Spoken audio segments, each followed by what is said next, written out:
حضرت علی شیر خدا، فجر کا وقت تھا، ہاتھ میں چھڑی پکڑی تھی، 63 سال عمر مبارک تھی، کوفے کی جامع مسجد میں نماز پڑھانے آ رہے ہیں، ہر دروازے پہ دستک دیتے، اٹھو الصلاۃ خیر من النوم۔ رستے میں حضرت علی لوگوں کو جگاتے جگاتے آئے، جب مسجد کوفہ میں پہنچے تو ایک بدبخت خنجر چھپائے کھڑا تھا، اس نے حضرت علی رضی اللہ تعالیٰ عنہ کو خنجر مارا، وہ دوستانہ جو 10 سال کی عمر میں شروع ہوا تھا۔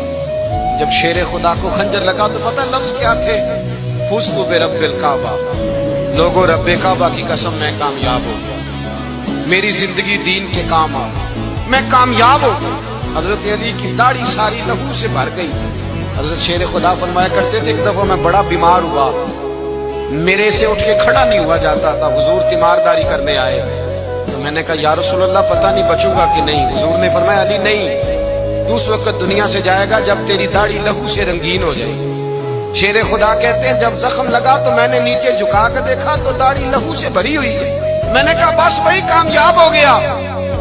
جامع مسجد کوفہ میں مولا علی نے سر سجدے میں رکھا، اور اسلام کی تاریخ کا وہ شخص جس شخص نے اپنی بچپن سے لے کر جوانی، جوانی سے لے کر بڑھاپا، اور جاتے جاتے امام حسن اور حسین کو قریب بلایا اور وصیت کر گئے، بیٹا جینا اسی کا ہے جو دین کے لیے جیے، بیٹا مرنا اسی کا ہے جو دین کے لیے مرے، جس دھج سے کوئی مقتل میں گیا وہ شان سلامت رہتی ہے، یہ جان تو آنی جانی ہے، اس جان کی کوئی بات نہیں۔